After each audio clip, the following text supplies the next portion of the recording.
إن الحمد لله نحمده ونستعينه ونستغفره ونعوذ بالله من شرور أنفسنا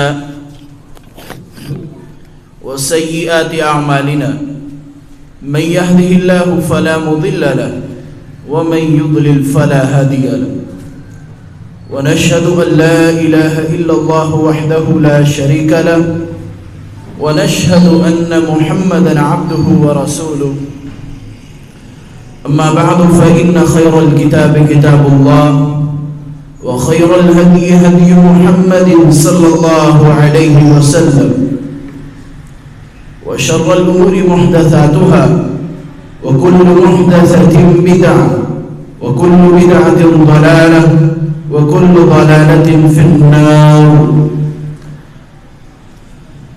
أما بعد فأعوذ بالله السميع العليم من الشيطان الرجيم ومن أظلم ممن منع مساجد الله أن يذكر فيها اسمه وسعى في خرابها أولئك ما كان لهم أن يدخلوها خائفين لهم في الدنيا خزي ولهم في الآخرة عذاب عظيم اللهم صل على محمد وعلى آل محمد كما صليت على إبراهيم وعلى آل إبراهيم إنك حميد مجيد اللهم بارك على محمد وعلى آل محمد كما باركت على إبراهيم وعلى آل إبراهيم إنك حميد مجيد ہر قسم کی حمد و ثنا بڑائی کبریائی اللہ رب العالمین کے لیے، درود و سلام امام الانبیاء جناب محمد رسول اللہ صلی اللہ علیہ وآلہ وصحبہ وبارک وسلم کی ذات اقدس پر۔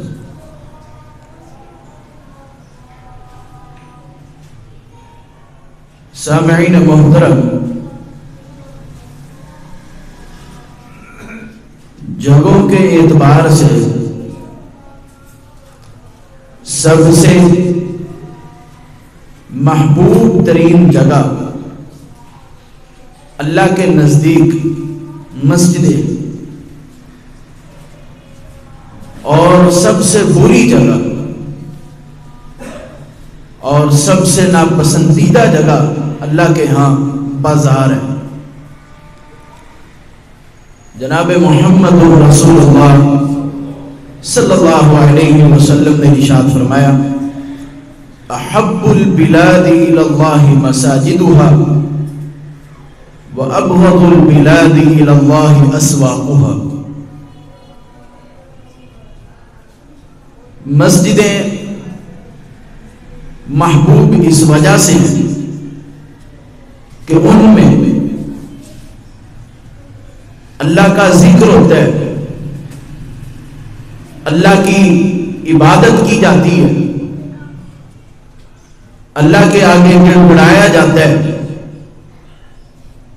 رویا جاتا ہے، اپنے گناہوں کی معافی کو طلب کیا جاتا ہے، اللہ کے سامنے اپنے کمتر ہونے کا اظہار کیا جاتا ہے، اس کے آگے جھکا جاتا ہے، اسی سے مدد طلب کی جاتی ہے۔ اللہ تبارک و تعالیٰ کو اسی لیے یہ مسجدیں بڑی ہی محبوب ہیں، اور بازار ناپسندیدہ کیوں؟ کہ ان میں شریعت کی خلاف ورزی کی جاتی ہے۔ شریعت جو ہمیں بیوع کے اصول بتاتی ہے، تجارت کے اصول بتاتی ہے، ان کی خلاف ورزی کی جاتی ہے،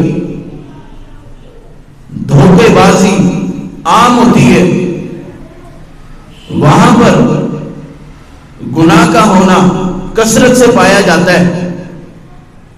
اللہ فرماتے ہیں سب سے بری ترین جگہ میرے نزدیک بازار ہے، اور سب سے بہترین جگہ اللہ کے نزدیک وہ اللہ کے گھر ہیں، مسجدیں۔ اس لیے ہر مسلمان کو چاہیے کہ اس کو ان مسجدوں سے پیار کرنا چاہیے، ان مسجدوں سے محبت ہو، ان مسجدوں کے ساتھ ایک مومن کا دل لگا ہونا چاہیے، نماز کے لیے وقت کی پابندی کرتے ہوئے پہنچنا چاہیے۔ یہ ایک مسلمان کا فرض بنتا ہے کہ تاکہ وہ اپنے رب باری تعالیٰ کو راضی کر سکے۔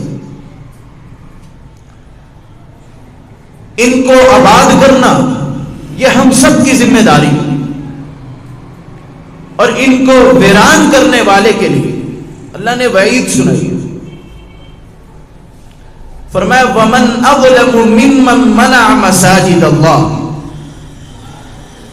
اس بندے سے بڑھ کے کون ظالم ہو سکتا ہے جو لوگوں کو اللہ کے گھر میں آنے سے روکتا ہے، جو مسجدوں کو ویران کرنے کا ارادہ کرتا ہے۔ روکتا کس بات سے؟ أَن يُذْكَرَ فِيهَا اسْمُهُ، کہ ان مسجدوں میں اللہ کا ذکر کیا جائے۔ اللہ کے ذکر کرنے سے وہ لوگوں کو روکتا ہے۔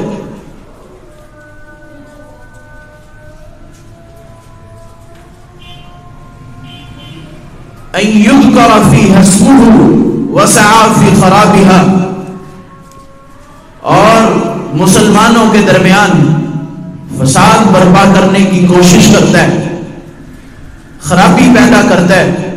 اللہ فرماتے ہیں ایسے بندے کو تو یہ چاہیے تھا کہ وہ عاجزی اور انکساری کرتے ہوئے مسجد میں آتا۔ أُولَئِكَ مَا كَانَ لَهُمْ أَن يَدْخُلُوهَا خَائِفِينَ، ڈرتے ہوئے، اللہ سے تخشع اختیار کرتے ہوئے۔ اس کو مسجد میں آنا چاہیے تھا لیکن وہ الٹ کام کر رہا ہے، وہ لوگوں کو اس بات پر آمادہ کر رہا ہے کہ مسجدوں میں نہ جائیں، ان میں اللہ کا ذکر نہ ہو۔ اللہ فرماتے ہیں لَهُمْ فِي الدُّنْيَا خِزْيٌ وَلَهُمْ فِي الْآخِرَةِ عَذَابٌ عَظِيمٌ، ایسے بندے کے لیے اللہ دنیا میں بھی رسوائی لکھ دیتے ہیں، آخرت میں بھی اس کے لیے بڑا عذاب تیار کیا۔ تو ہمیں یہ کوشش کرنی چاہیے کہ ہماری وجہ سے اللہ کا گھر آباد ہو، اس کے اندر زیادہ سے زیادہ لوگ ہیں، زیادہ سے زیادہ لوگ نماز پڑھنے کے لیے آئیں، اور اللہ کے گھروں کو آباد کرنے میں سب سے اہم کردار وہ ہمارا کردار ہے۔ ہم اپنے آپ کو ایسا سخت مزاج بنا لیں، برے اخلاق والا بنا لیں، برے کردار والا بنا لیں کہ کوئی ہمارے اس کردار کی وجہ سے مسجد میں قدم ہی نہ رکھے کہ فلاں مسجد میں فلاں بندہ ہوتا ہے لہذا میں نے وہاں نہیں جانا۔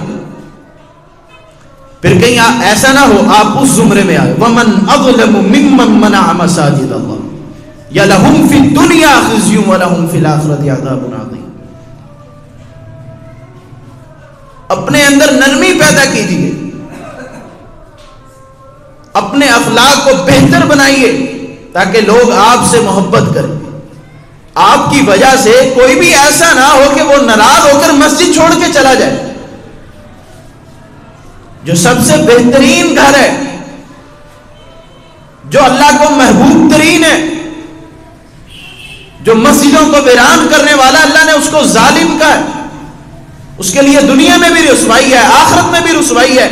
لہذا ہم اپنے آپ کو ایسا بنائیں کہ ہماری وجہ سے لوگ مسجد میں آئیں، نہ ایسا نہ ہو کہ ہماری وجہ سے لوگ مسجدوں میں آنا چھوڑ دیں۔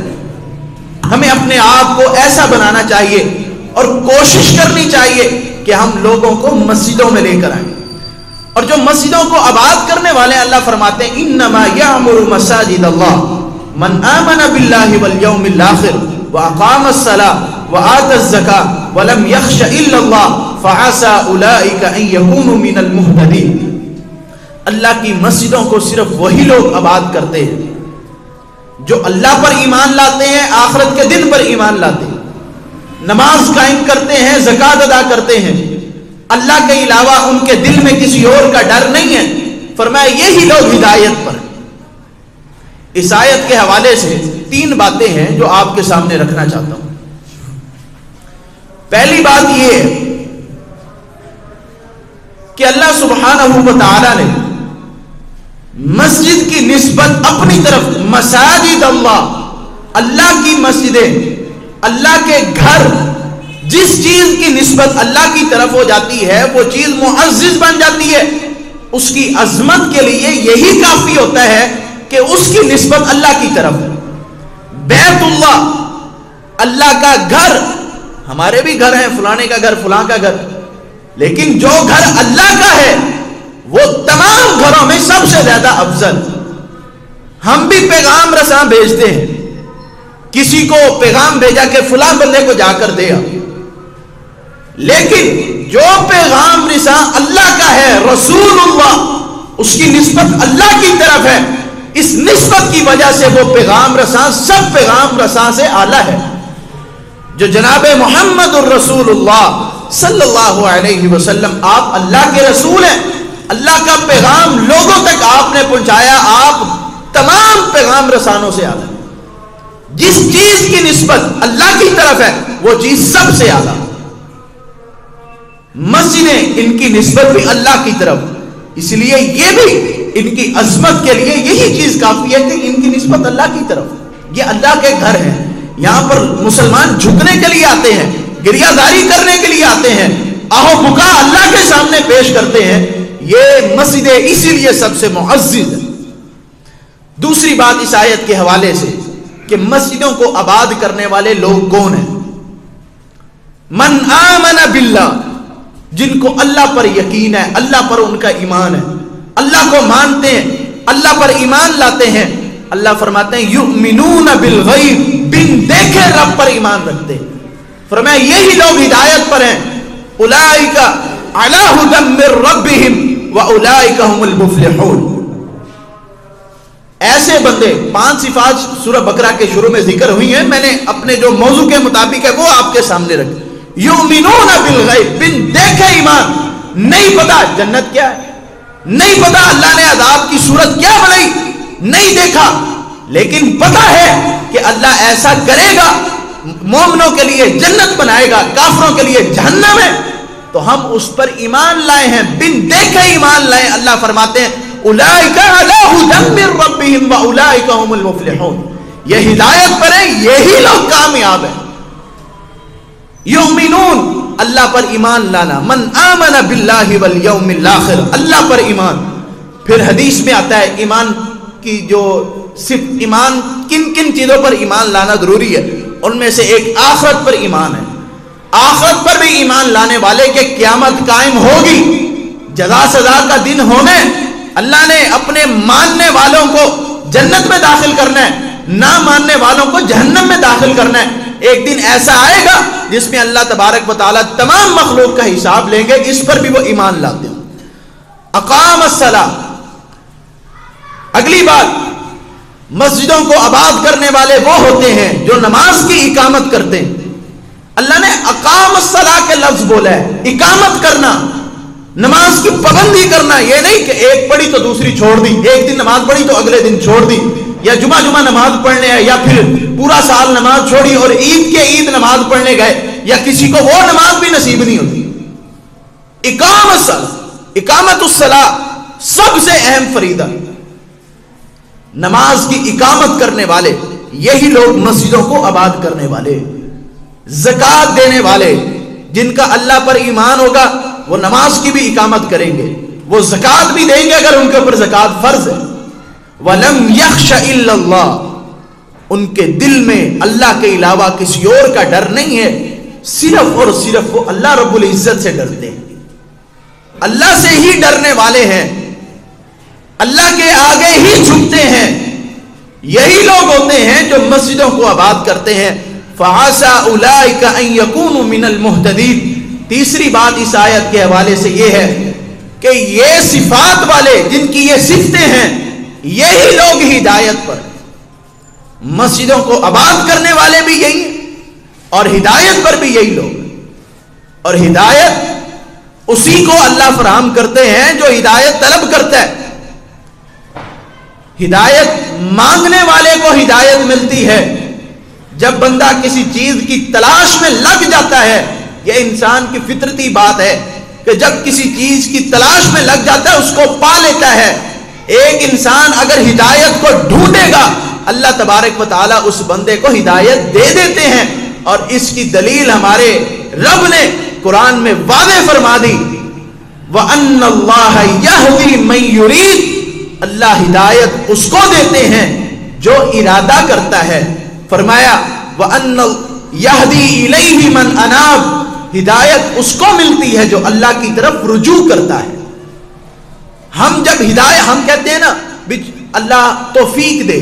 کسی بندے کو اگر کوئی نیک عمل کا کہا جائے، بھائی داڑھی رکھ لو، نماز پڑھو، اللہ سے ڈرو، جی اللہ توفیق دے.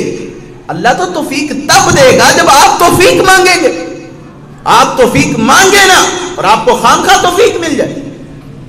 اللہ سے ہر چیز، اللہ بھی بندے کو توفیق اس وقت دیتا ہے جب بندہ توفیق طلب کرتا ہے.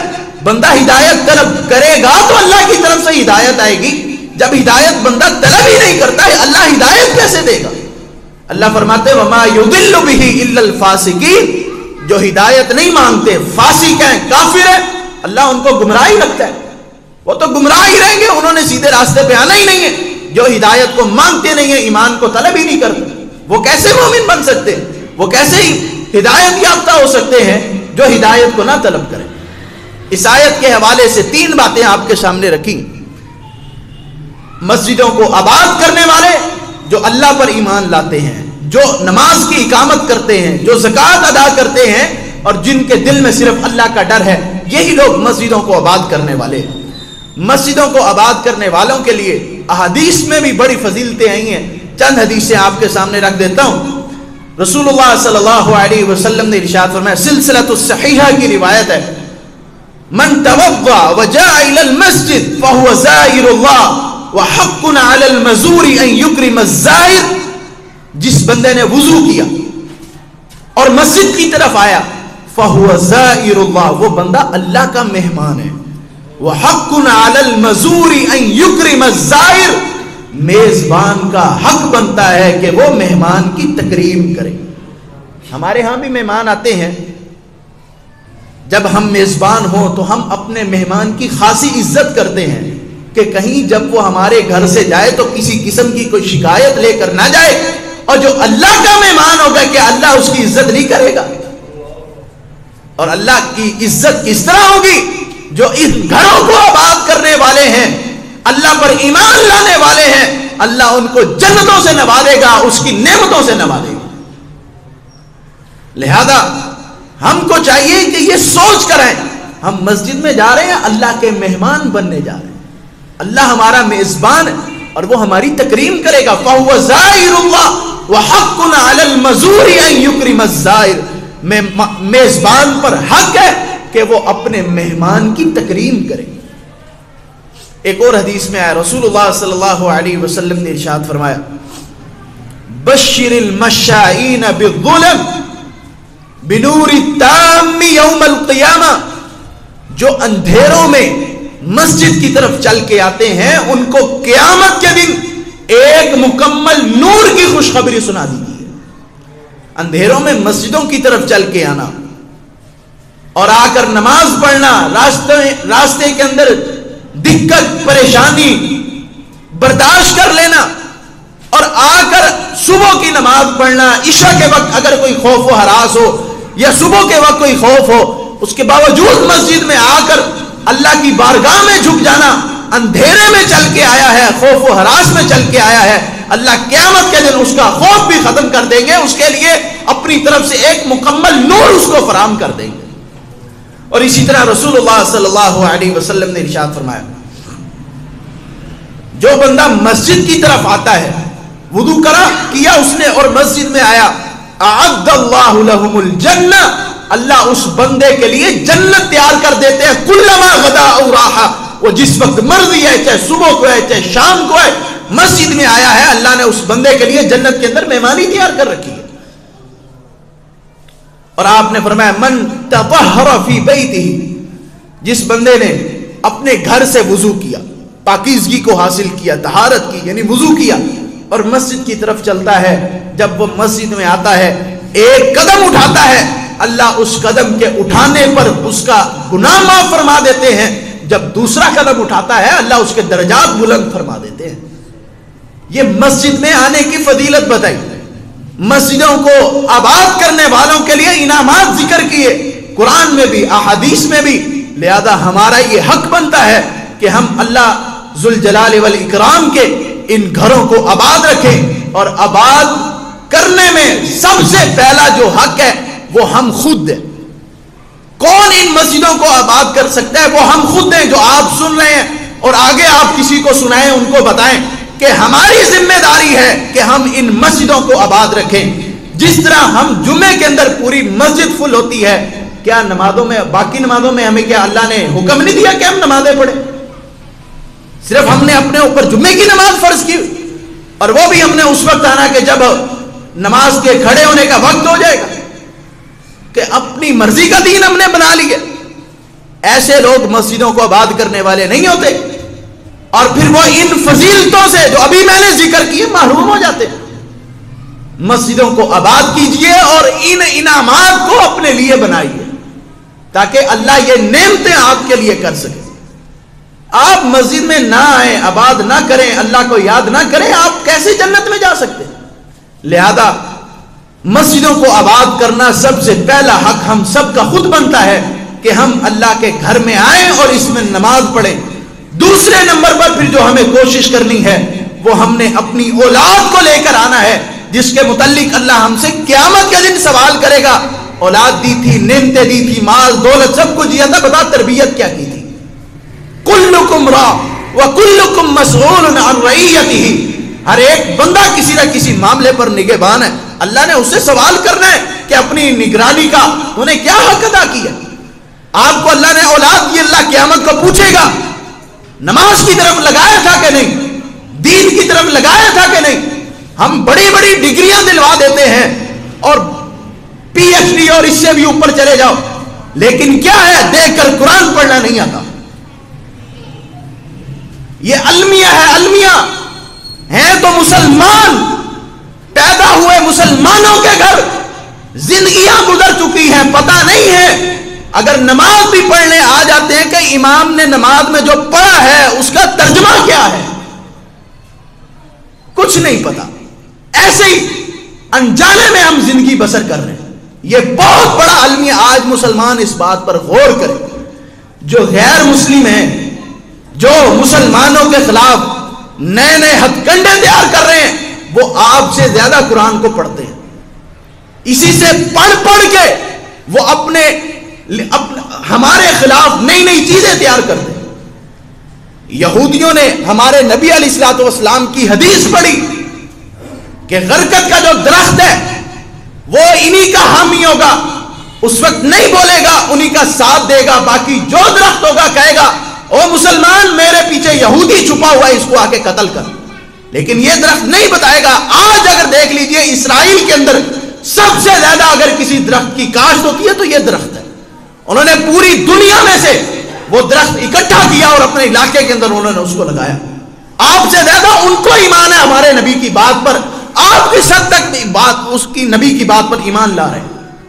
ہم تو ایک داڑھی کے مسئلے پر اپنے آپ کو، جناب یہ تو مولویوں کا کام ہے، ہم نے کوئی مولوی بننا ہے؟ اور مولوی کہ تم ایک گالی سمجھتے ہو، اس کا معنی تمہیں نہیں آتا۔ مولوی کا مطلب ہے اللہ والا، اللہ کے آگے جھکنے والا۔ اگر تم یہ لفظ گالی کے طور پر استعمال کرتے ہو ہمیں قبول ہے۔ اپنے آپ کو دین پر ثابت قدم رکھیے۔ ہم آئے دن نئی نئی باتیں سن کے اپنے آپ کو دین سے دور کرتے جا رہے ہیں، اور مسلمانوں کے گھر ہم پیدا ہوئے ہیں اور مسلمان ہونے کا دعویٰ بھی کرتے ہیں، تو پھر ہمیں چاہیے کہ اس قرآن کو سمجھے بھی صحیح، اس پر عمل بھی کریں اور دیکھیں کہ وہ قرآن ہمیں کیا کہتے ہیں۔ قرآن کو سمجھنے کی کوشش کریں، اپنی اولاد کو اس کام پر لگائیں تاکہ وہ ان مسجدوں کو آباد رکھے۔ سب سے پہلے اپنے آپ کو تیار کرے، پھر اولاد کو۔ اللہ نے بھی یہی ترتیب بتائی ہے، قُوا أَنفُسَكُمْ وَأَهْلِيكُمْ نَارًا، اپنے آپ کو جہنم کی آگ سے بچاؤ اور اپنے اہل کو جہنم کی آگ سے بچاؤ۔ پہلے اللہ نے بندے کو خود مخاطب کیا کہ تو بھی جہنم کی آگ سے بچ، پھر کہا کہ اپنی اولاد کو بھی، اپنے اہل کو بھی اس سے بچا۔ گھروں کو، اللہ کے گھروں کو آباد کرنے کے لیے سب سے اہم کردار اگر کسی نے ادا کرنا ہے، ہم ہیں، پھر ہماری اولاد ہیں، پھر اس کے اور بھی ذرائع ہوتے ہیں ان اللہ کے گھروں میں مجلس بپا کرنا، دین کی، قرآن و حدیث کو سمجھنے کی، دروس رکھنا، قرآن کے ترجمے کی، تفسیر کی کلاس رکھنا، حدیث کو پڑھنے کی کلاس رکھنا اور لوگوں کو اس طرف بلانا۔ ان ذرائع سے بھی اللہ کے گھر آباد ہوتے ہیں۔ اللہ سے دعا کرتا ہوں اللہ تبارک و تعالی ہم سب کو اپنے ان گھروں کو آباد کرنے کی توفیق عطا فرمائے۔ وما علی الا البلاغ المبین۔